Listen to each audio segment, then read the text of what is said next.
So we go deep into some of the example of wearable device. Yeah, it's very hot within this 1 or 2 months. AR AI gases, right? So honestly, the first AR AI gadget is similar to this one.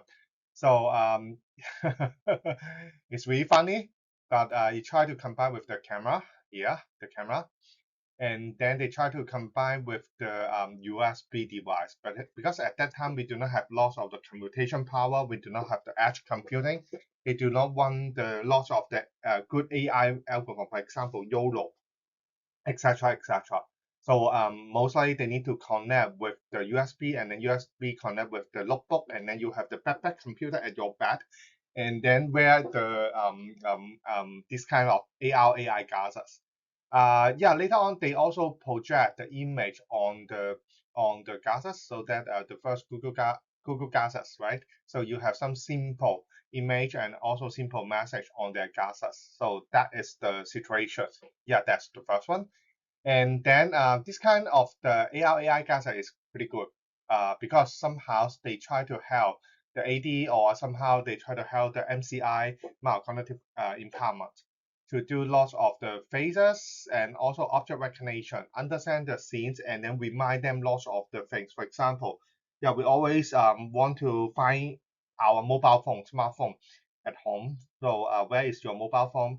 And then find a key, and then when you go outside, when you want to go outside the room, so when you see the door, so the glasses can remind you, hey, have you checked the tank gas, have you checked the electricity, whether you have turned off all the AC, etc., etc. So they try to understand the scenes, and then they try to understand your need. So this kind of the situations can be created, but yeah, it can be created by you, because nowadays the scene understanding and also the object understanding is pretty good. And then all of them can be handled by the PS, Platform Exec Service. So the only thing you need to do is somehow link the object recognition with the logic, with the needs of the client, and then you can do this kind of the AR AI developments. And of course, some of them they also provide the GPS and also of the connectivity, so it helps the I would say that the caregiver to track the location and then provide the needs for the AD or the MCI. So another kind of application is fall detection. So yeah, Apple Watch is good, right? Apple Watch using the accelerometer, and then also a I would say that a UI, user interface, to ask whether, yeah, they can detect a fall, and then if you do not touch the screen of the Apple Watch, and then they will call somehow about I don't know, emergency call, or call the 999 or 110. So they have this kind of application. But in fact, if you want a better um, more accurate fall prediction, so there is a multi-pressure sensor here, multi-pressure sensor, this one. So multi-pressure sensor, there are lots of more um, um, uh, I would say modules inside, so they can let the electricity to pass through. So when the sensor here, they can measure the number of the particles that can pass through the electricity, so they know which part is being patched and then which part is not being patched. Just like this one here, if it's not being patched, that means they are free standing mode here, just like this one, free standing mode. But if you are patched, so somehow it will become a contact surface that you can conduct electricity. So the multi-pressure sensor, one of the application will be fall detection. For example, you install this kind of multi-pressure sensor on the knee, so that when you fall, so they will have the say that contact the electricity, and then say that is a falling scale. So this one is I would say that is one of the application of the multi-pressure sensor. But honestly, if you compare with the Apple Watch accelerometer, so it's better because they measure the gravity, and then by using measuring gravity, so they know you are fall. Because if you just install this one multi-pressure sensor on your knee, so it may not be perfect, right? So somehow fall detection may not only using the knee, touch the ground. Maybe it's your bed, maybe it's your breast, maybe it's your head, etc., etc. So you cannot install all the multiple pressure sensor on your whole body. So it will become a problem. But that is a good try, right? Multi-pressure sensor. So if I ask, yeah, I have this kind of the wearable device, I have this kind of assistive technologies. Can you think another better solution of this kind of device, multi-pressure sensor? 1, 2, 3, yeah. So one of the application of this one multi-pressure sensor is installed on the wheelchair, on the hips of the wheelchair. So somehow you know that how the disabled people, so they touch with the wheelchair, they touch with the with the um, hips, especially about the lower limb. Because when you are long time using the wheelchair, so somehow you do not have feelings, right? Because you are disabled, you lost the feeling of your lower limb. So this kind of multiple sensor can let the doctor and let the others know how long and then what is the problem when you have long time touching the wheelchair. So yeah, that is the usage. So not all the assistive technologies they can solve all the problem. You have to think and then you have to understand the nature and apply into another better solution. So another kind of interesting, yeah, that's one is Nike Plus, or I would say the original design of the Nike Plus. So yes, it's a wearable device and then install in your shoe. And somehow when you have the footstep, so they will try to touch the sensor. So what's the details inside this kind of the sensor? So you can have a look with this one. So they have a switch. They have a switch and that switch installed into a motor. And then the motor can help to generate the electricity. And then electricity will have the wireless transmitter and then back to your smartphone. So they are really smart. I would say that they are really smart because somehow you will not always take out the battery and then do the charging, right? But they can use your kinetic energy, footstep. And then for each footstep, they charge the electricity, they generate the power and then charge for the electricity. And then use this kind of the generation to extra electricity transfer all the signal back to your mobile phone. Your mobile phone combined with the GPS sensor, and then they will have a really good, I would say that tracing of your footstep and then tracing of your physical activity. So that is one of the interesting point of the Nike Plus. And then yeah, if today when you search Nike Plus, so around 10 or 15 years ago, so this one helped the Nike industry to push up their business value because they changed from a pure, I would say the pure shoe or sport manufacturer to a AI or to a smart device healthcare device company. And then yeah, because of the new idea, it helps the company grow. So today, lots of the company knowledge transfer is not only about I would say that improve your quality of your product. It always combine with different interdiscipline combined together and then push the needs of our human to another way. So that's good. So not only about the physical activity, not only about the footsteps. So can I know more about my patient? For example, can I know his or her position? If they are AD or MCI, can I know where is he or he in the kitchen or in the toilet? If he's in the toilet, is it too long? So is a four case or etc. etc. So we want to know more about the situation. So one of the things is the indoor locational system. Indoor location system can have different method to do it. So for example, one of the technologies is iBeacon. iBeacon is they install different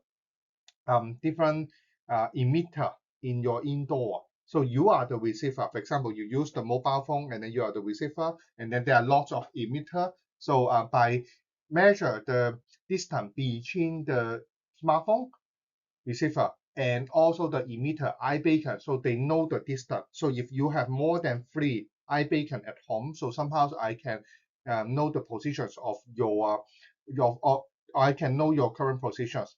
And sometimes they also use the Wi-Fi. For example, everyone, you have the Wi-Fi at home, right? So before you start the application, they will use the application to measure the Wi-Fi signal in your kitchen, in your toilet, in your bedroom, in your living room, etc., etc. So after the measurement, so when you're using the smartphone, and then you know that where by measure the strength of your Wi-Fi signal, you know that where you are inside your indoor, inside your home. So yeah, that is one of the application. But of course, at home, most likely you will not always use your mobile phone.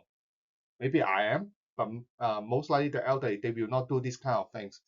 So this kind of the Nike Pass or this kind of the shoe type wearable location can help. They are the emitter inside their shoe. They are the emitter. So for the emitter, they will install different receiver at your home. For example, area A1, B1, C1, etc., etc. So they can know that where is your position right now by emit the signal to different receiver. So you can put a receiver at in kitchen or in the living room, toilet, etc. So somehow with this kind of technologies, I can make sure that the safety of the elderly without any personal data, because you are not install the camera, you are not doing the I would say that privacy camera issue. You are just transmit the information to the elderly. And then today, lots of the elderly home, they also want to adopt this kind of technologies because it can trace they can trace the elderly very well. And then all the monitoring can be automatic. So yeah, it's a safety issue consideration. Yeah, so that is the luxury home or elderly home. So that is how they install the receiver, and then by using the shoe, by using adding the sensor inside the shoe, so they are the emitter. When they are step on the emitter, step on the shoe, so they will transfer a signal into different receiver. So by measure the strength of the signal to different receiver, we know where is the elderly right now. So that is one of the interesting case. So yeah, lots of the elderly home now, honestly, they want to install this kind of system because searching an elderly inside a nurturing home or inside elderly home is yes, is pretty hard. And then it's not easy to just coin the name. Some of them, their MCI is not so responsive to get, yes, it's hard to get their response.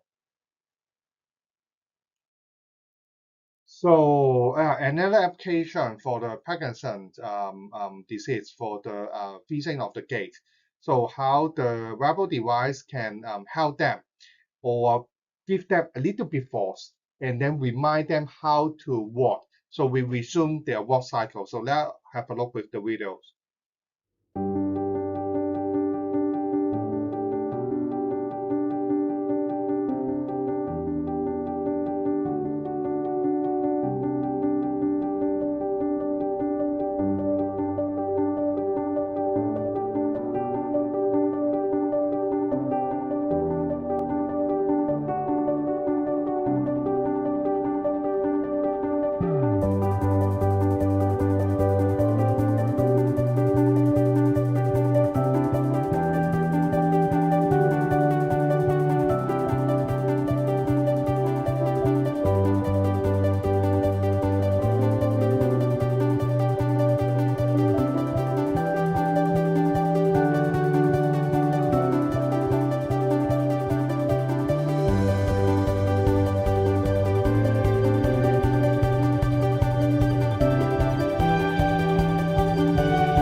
So if you are PT, so you have data, yeah, you are just year one, so you will experience this kind of the settings.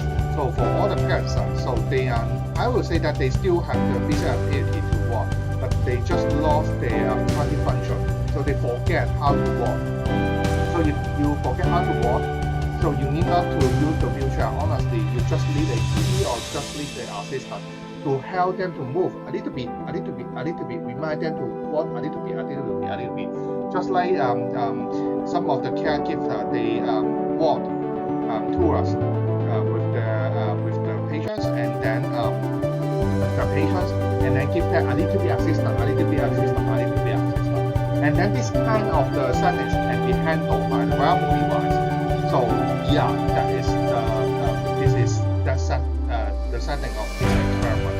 Give them external force for their muscle movement, so that to remind them about the gait, so that they can walk a little bit, a little bit, and a little bit.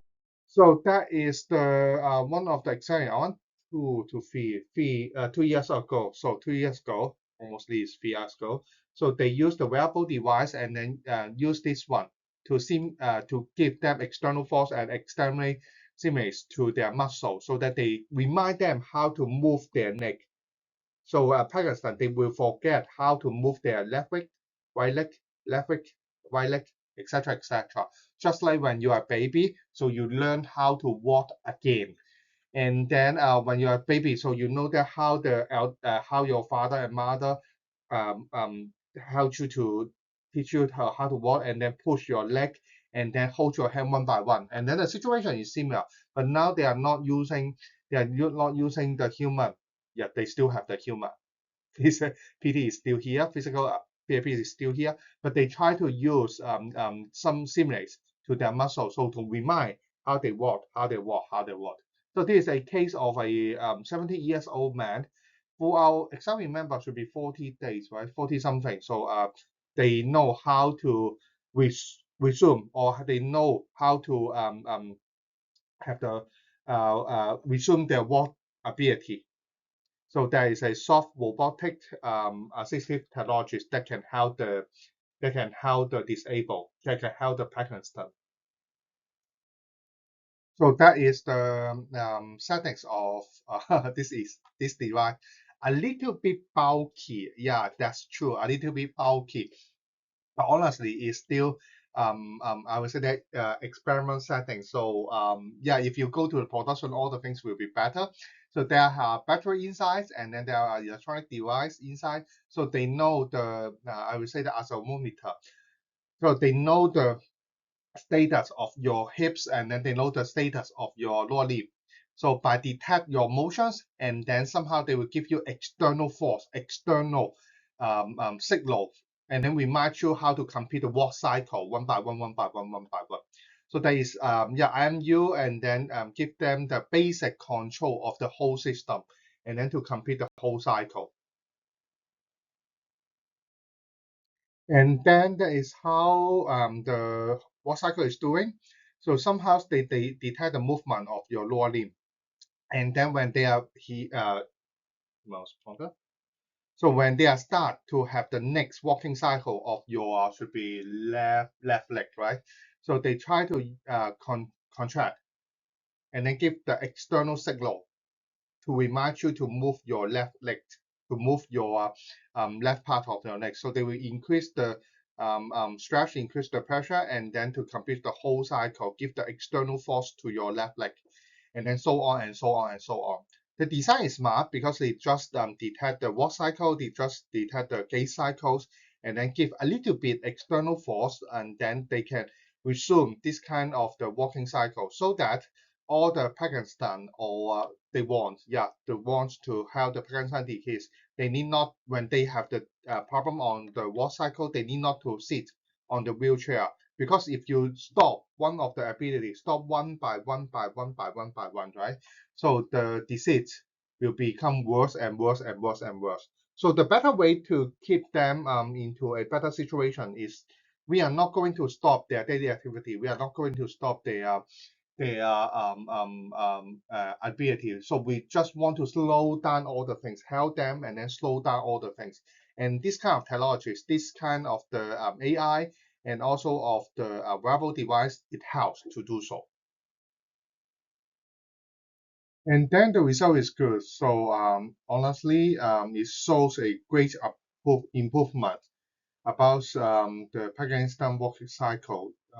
So yes, more than 360 meters. So this experiment gives us a really good signal. So yeah, honestly, the technology is not so advanced. And then all the technologies, they are ready. And I would say that the only thing you need is how to connect with the needs of the persons. So the needs of the Parkinson's, and then how you record the signal, body signal, and then how to provide them suggestions for every small step, small step, small step. And then this kind of the problem can be solved. So the most important problem about the wearable device or about the way AI is about I would say that is about the observation. So if you're looking at lots of the competition in, I don't know, Apple or in different big company, so the winner of this kind of the uh, application or startup company or this kind of the student company is not about the technologies. It's about how to use the technologies. That means how you can observe about the needs of the people and then to help them in their daily life. So that is really important. So don't worry that yeah, I'm a healthcare student. I have no idea with the technologies. I don't know how to use the technology, etc. If you can observe the needs of the people. So somehow today it's easy to find out the solution and then combine the solution one by one. It's not, yeah, all the thing is ready on the internet, and then whatever is AI model or whatever is about the sensor, wearable device, all the thing is ready. So the only problem is how you combine and then do the things together.